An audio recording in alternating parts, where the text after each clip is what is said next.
Assalamualaikum warahmatullahi wabarakatuh. Selamat pagi. Semoga kabar Anda baik-baik semua dalam kondisi sehat dari sekalian. Di pagi yang cerah ini, yang berbahagia ini kita kembali melanjutkan mata kuliah kita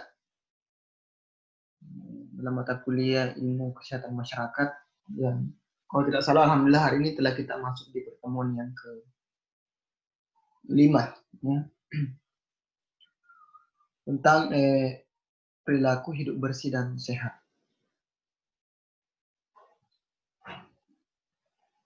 Adik-adik sekalian, materi ini bukanlah materi yang baru yang mungkin kita dengar ya. Karena sesungguhnya perilaku hidup bersih dan sehat ini adalah aktivitas hari-hari yang telah kita lakukan, yang bahkan sering kita praktekkan dalam kehidupan keseharian kita. Walaupun kelihatannya ya begitu banyak orang yang kemudian terkadang enggan melakukannya atau tidak begitu memperhatikan aspek-aspek PHBS ini.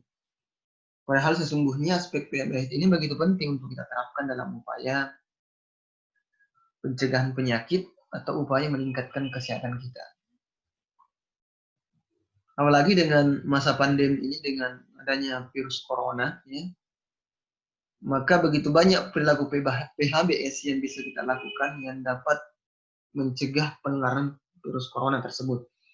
Di antaranya misalnya kebiasaan mencuci tangan pakai sabun, ya, kemudian rajin berolahraga, ya, dan lain sebagainya. Ya.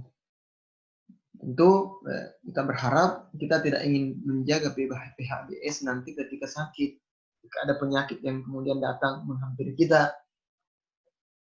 Kan tapi tentu upaya PHBS ini harus senantiasa diupayakan sebagai bentuk pencegahan kita agar penyakit kemudian tidak datang ke kita. Ataukah PHBS ini sebenarnya salah satu upaya untuk mencegah keterpaparan, termasuk juga di dalamnya menurunkan kerentanan kita. Baik, adik-adik sekalian, ya. Kalau kita melihat gambar ini begitu kelihatannya sederhana saja, misalnya kebidanan ada pertolongan persalinan oleh tenaga kesehatan, kemudian pemberian ASI eksklusif ya, bagi bayi, menimbang bayi dan balita, tersediaan air bersih, cuci tangan pakai sabun, ya, kebersihan jamban, ya, memberantas titik nyamuk, mengkonsumsi buah dan sayur, ya, melakukan aktivitas fisik, ya, rajin olahraga dan tidak merokok dalam rumah.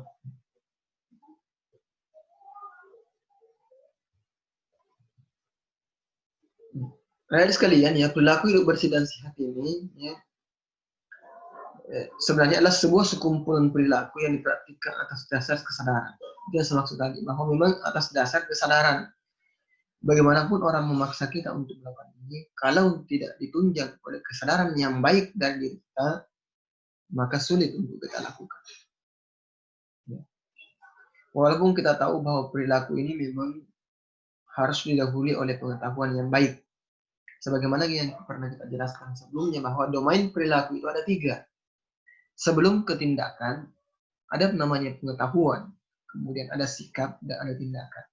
Maka dari itu edukasi ini penting dilakukan kepada masyarakat untuk merubah pengetahuannya.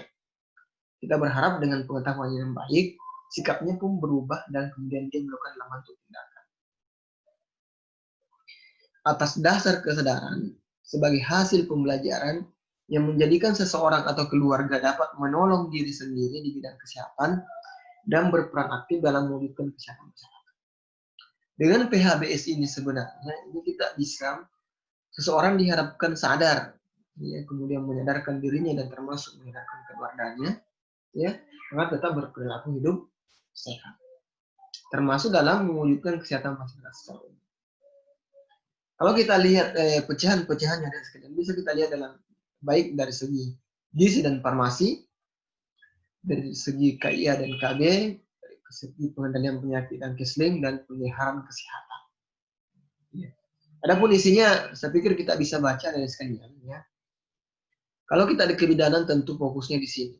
Misalnya ada pemeriksaan kehamilan, ya, persalinan tolak oleh nakes, menimbang balita reguler, imunisasi lengkap balita dan lainnya. Walaupun tentu program-program yang lain kita tidak bisa abaikan, misalnya berhubungan dengan gizi dan farmasi, berhubungan dengan pengendalian penyakit dan counseling, termasuk upaya pemerataan kesehatan. Karena kita tahu bahwa masalah kesehatan ini begitu kompleks, maka dari itu upaya penanganan atau pencegahannya tidak bisa berdiri sendiri, tetapi harus saling mendukung satu sama lain, harus saling kerjasama satu sama lain agar masalah kesehatan ini dapat teratasi. Contoh sederhananya saja ada sekalian, misalnya dalam masa pandemi ini, ketika merebaknya virus corona, maka tentu kita tidak ingin mengatakan bahwa kajian kebidanan ini cukup kemudian suruh periksa kehamilan, tidak usah menggunakan masker dan tidak usah cuci tangan, karena itu bagiannya counseling. Nah, ini tentu pernyataan yang tidak benar, karena untuk menjaga ibu hamil ini tentu kemudian kita harus mematuhi protokol kesehatan. Walaupun bidan APD-nya mungkin bukan bidan kita, kan, tapi kita bisa mencuci tangan, menyeru kepada ibu hamil untuk senantiasa mencuci tangan, itu penting untuk kita lakukan. Agar kemudian ibu hamil ini tetap terjaga kondisi kesehatannya. Maka dari itu ilmu-ilmu tentang gizi dan farmasi misalnya, ilmu tentang pengendalian penyakit dan kesehatan lingkungan, ilmu-ilmu tentang pemeliharaan kesehatan juga penting untuk kemudian kita pelajari. Karena begitu kompleksnya masalah kesehatan ini sehingga kemudian butuh banyak faktor yang kemudian kita pelajari untuk mencegahnya. Butuh banyak variabel yang kemudian kita pelajari untuk kemudian mencegah penyakit. Kemudian ada sekalian, kita perlu ingat bagaimana strategi promosi kesehatan ada tiga. Yang pertama advokasi, ya. Advokasi ini berkaitan dengan kepentingan, pengambil kebijakan, ya. Kemudian ada social support. Social support ini ya untuk memberdayakan masyarakat dan sekalian kita butuh role model. Kita butuh orang-orang tertentu yang atau segelintir orang yang memiliki kesadaran yang kemudian bisa membantu kita untuk mempengaruhi masyarakat secara umum. Karena sesungguhnya menyadarkan masyarakat secara umum itu berat. Maka kita butuh tokoh-tokoh kunci. Tokoh kunci inilah yang kemudian membantu kita untuk menyampaikan ke masyarakat yang lain. Misalnya ada pemuka agama, ada pemuka masyarakat, ada tokoh-tokoh agama, ada kemudian unsur administrasi pemerintahan, ada kepala desa, kepala dusun, ketua RT dan lain sebagainya. Itu penting kita perhatikan. Kemudian ada empowerment. Empowerment ini adalah pemberdayaan masyarakat secara keseluruhan. Maka tentu tahapan-tahapannya harus didahului, ya, melalui social support dulu, kemudian memberdayakan masyarakat secara umum. Kemudian ada sekalian, ya, kalau kita lihat sasaran promosi kesehatan ini dalam berbagai tatanan, kita bisa lihat baik dalam lingkungan rumah tangga, institusi pendidikan, tempat kerja, tempat umum maupun institusi kesehatan. Ini tentu kita harus lihat sasarannya, yang mana masuk sasaran primer, yang mana masuk sasaran sekunder, kemudian yang mana sasaran tersiernya.